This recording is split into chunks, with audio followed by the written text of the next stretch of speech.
Warning, warning, this is for you. Caution must be had if you're going to be working around with tools. Dangerous. Don't be putting your finger in here and snipping. Ow! Wires. Sharp ends. Not a Q-tip. Don't stick it in your ear. Don't put this in your eye. Use common sense. We're not liable. Ciao.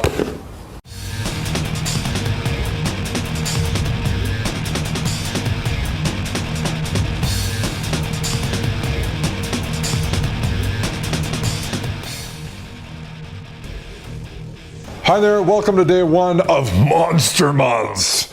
Super excited, so much that I've got planned over this course of this month, so I kind of want to explain how things are going to work. Every day we're going to have to spend some time rendering. So this first day, there's going to kind of be a little bit of a lull, and that's what this movie is all about. It's basically filling in the gap between the render overnight. So the way it's going to work is that every day I'm going to get up at the crack of dawn and work my way through until 5 o'clock. That's my deadline. 5 o'clock I'll be done, or as far as I can take that sculpt in that given day, that design. At 5 o'clock, it's time's up. And basically we'll take the footage and bring it into our editing room and edit and render and try to get it up online as quickly as possible. Now, realistically speaking, based on what we've been through with the other videos, we kind of figure that we're not really going to be able to get them up on the day of.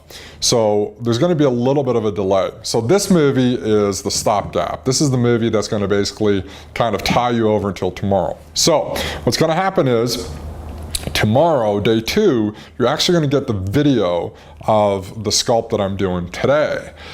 But what you are getting today is you're getting this kind of precursor, just a tool set, which is, we're actually shooting this on the Thursday. So it isn't really day one, but it will be day one for you guys. I hope that makes sense. It's just so that we can get you guys material and keep you interested as we go along. So at the end of each day though, you will get images of the sculpt and of the video that's coming the following day. So let's get started. I thought it'd be cool to kind of show you my tools, the things that I use. There's been quite a bit of questions already just in terms of clay and what type of clay and wire and whatnot. And I can't really explain the wires any more than I already have in the videos. It's either a steel wire, which is really stiff, and an aluminum wire, which is really soft. And you're just gonna have to kind of search out for those. In Brazil, I've been able to find both, but not at the same place. I've had to go into different stores to find them. And it's not like a major store, it's like a tiny little store here locally that I found. So, sorry about that. I wish I could help you more. The one thing I will say is that you don't want to use, you don't want to go, if you're building, remember we were talking about building the stiff part, you really don't want to go with a thicker gauge of aluminum wire for that, because you're basically asking for that thicker gauge of aluminum wire to not be the end all, if you will. Well, let me explain that better. If you go with the thicker gauge of aluminum wire, that thicker gauge of aluminum wire will basically still be just as soft, it's just thicker.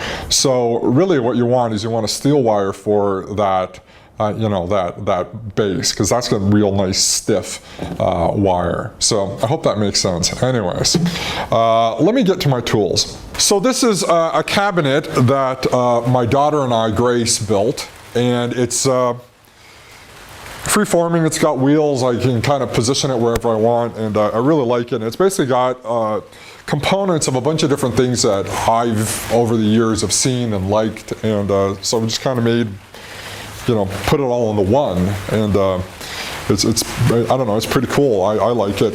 At the top here, I've just got some more tools that I use. They're just bigger things, bigger rakes and whatnot for like bigger types of sculpts. This one's actually kind of cool. This is a meat tenderizer. It's like an old meat tenderizer from the 70s, and it's just like this wheel with a bunch of blades on it. But it's really cool because you can really kind of do a lot of interesting patterns and cross-hatching with it, and it's a bizarre little tool that I found, and I really love it. It's a very cool little thing. If you happen to find one, grab it, because it really comes in handy. And up here I've got my clay warmer. This is my clay oven, which is basically, let me open it up, I'll show you. It's basically a couple of 100-watt light bulbs that are on a dimmer. And I can adjust this and set up the clay just the way I want it, and keep the temperature, the ambient temperature in there just warm. So it keeps it nice and soft. So it's really quick for me to be able to block in my my sculptures with this oil-based clay. And so it's, if you've ever worked with like water-based clay or oil-based clay, water-based clay, it's soft and then it eventually gets hard, and oil-based clay, depending on the I'm using a firm clay, which is pretty, it's a pretty hard clay. If I can show you here, there's just some more clay, but you can see how tough that clay is. And so it would, once it kind of cools down, it gets really hard, which allows me to really get in there and carve, detail the surface, which is really great. This clay, by the way, you can get that, if you're in Brazil, you can get that at Jim Clay. They're sponsoring us for all the clay that we're using over this month, which is really great.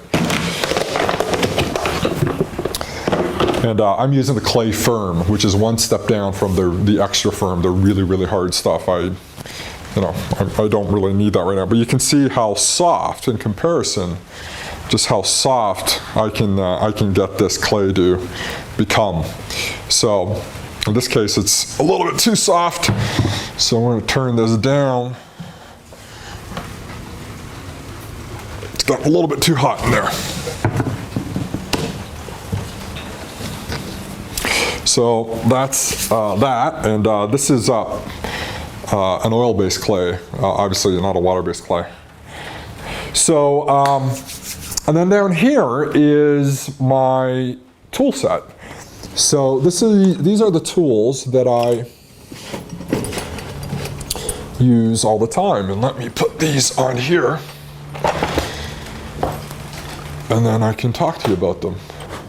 So this is basically a container where I keep a lot of my brushes and my calipers, my sculpting calipers, and then I've got some different texture stamps. I don't tend to use my texture stamps that often, but they're there in case I ever kind of need them. Like I find I do tend to use my texture stamps like a rocky surface or a ground or something like that. If I just want a texture.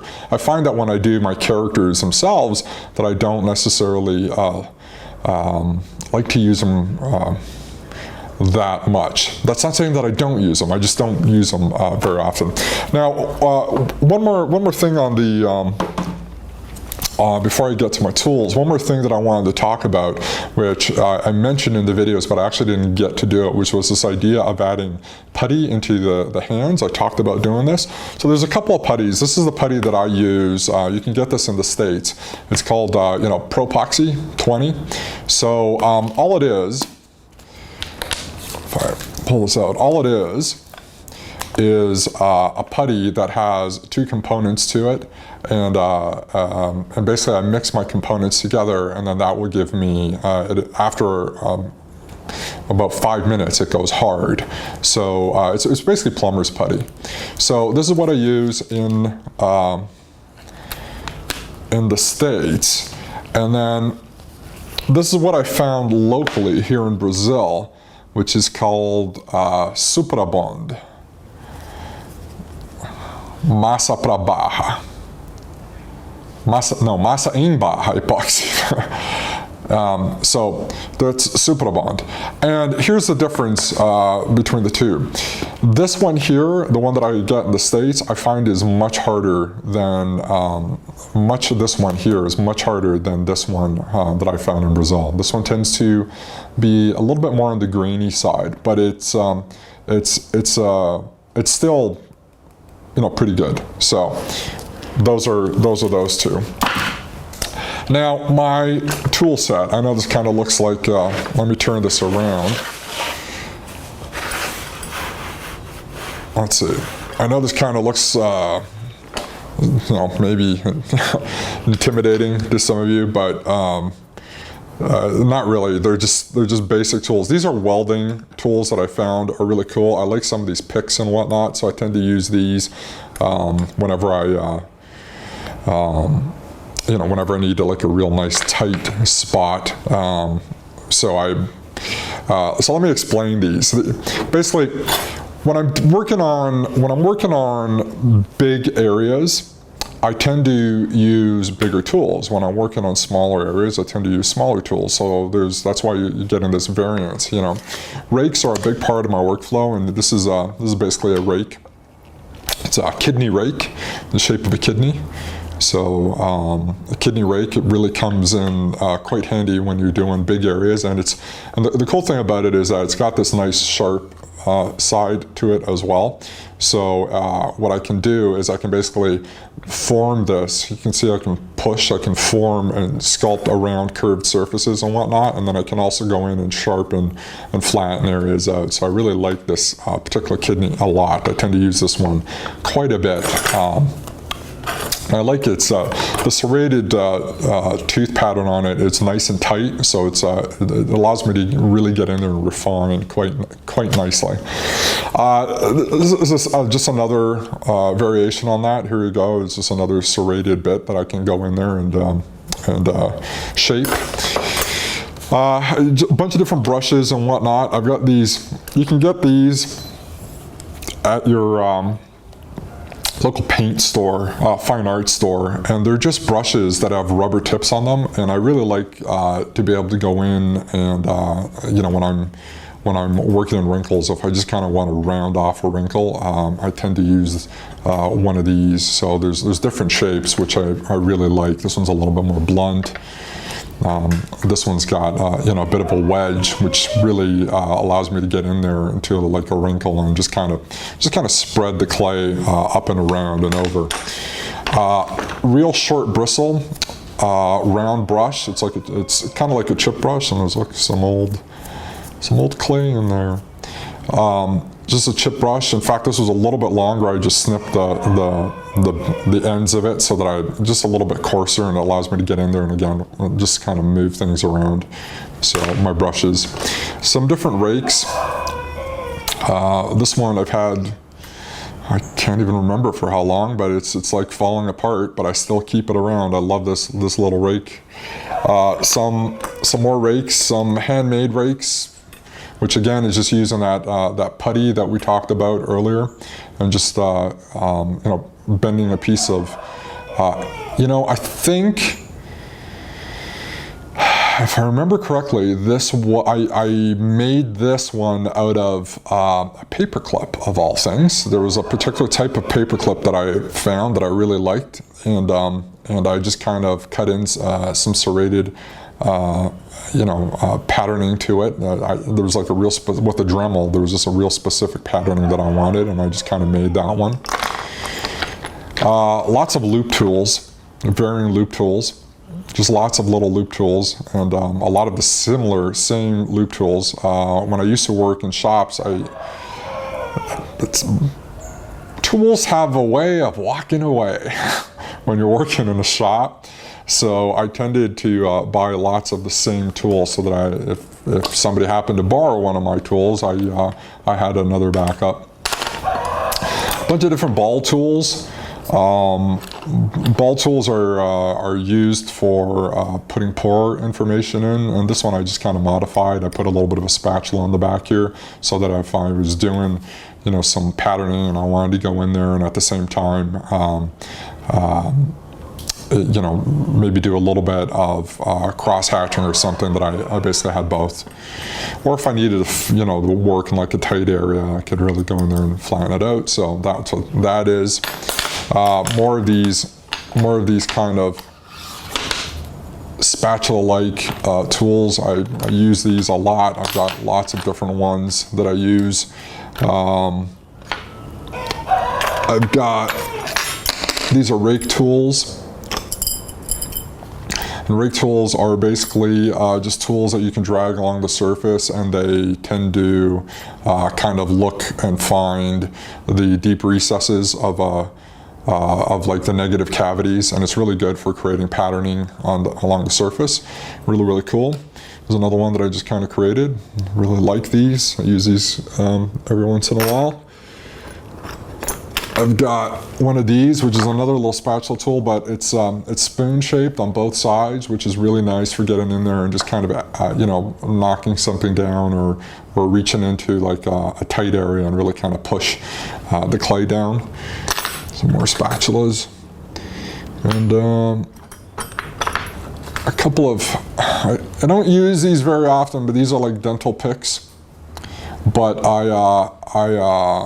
I do find that every once in a while I'll need to get into like a real tight, sharp, you know, real tight, sharp little corner, and I'll want to kind of pick out something, and that tool really comes in handy for me.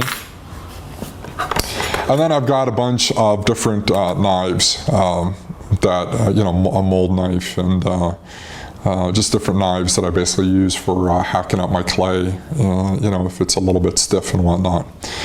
That's the gist of what I use. That's pretty much everything that I use. It's not, there's nothing really fantastic. It's just little bits and pieces of things that I've kind of come across over the entirety of my, you know, sculpting life, if you will, that have worked for me, and that I enjoy. So hopefully this will kind of help you along. A lot of these things, by the way, you can make yourself. I mean, it's just a you know, piece of tubing with a, you know, piano wire, or like I said, even a paper clip kind of bent and put into place. And if you happen to get some of that epoxy, you can just put the putty on the end, and you know, make your own little tool like that. And then you've got your own little tool, just a piece of brass tubing with the wire bent. I dremelled it out, and then just put it and just made my own little tool. And they're really cool. They're really, so those are my tools. Now, let me put this away. So, let me give you a sneak peek of what I'm actually going to be doing for day one. I'm not going to say anything other than I'll talk about how I actually made it. I'll show you how I actually made it, but that's a sneak peek of what I'm going to be making. So here is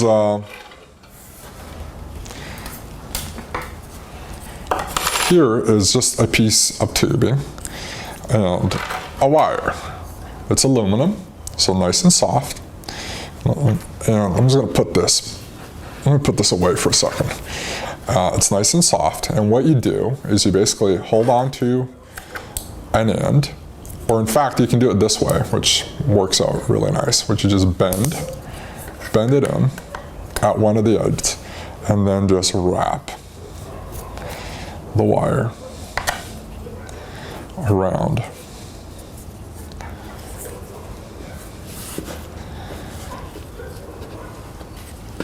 The surface, like so. And then just pull that off, and you can see I'm left with just a nice little bit. And this hard bit is ultimately, or this sharp angle here, is ultimately what I ended up putting in here. So what is this? This is just a little piece of wood. It's just a little block of wood that I drilled out a bunch of holes and inserted you know, a bunch of these things.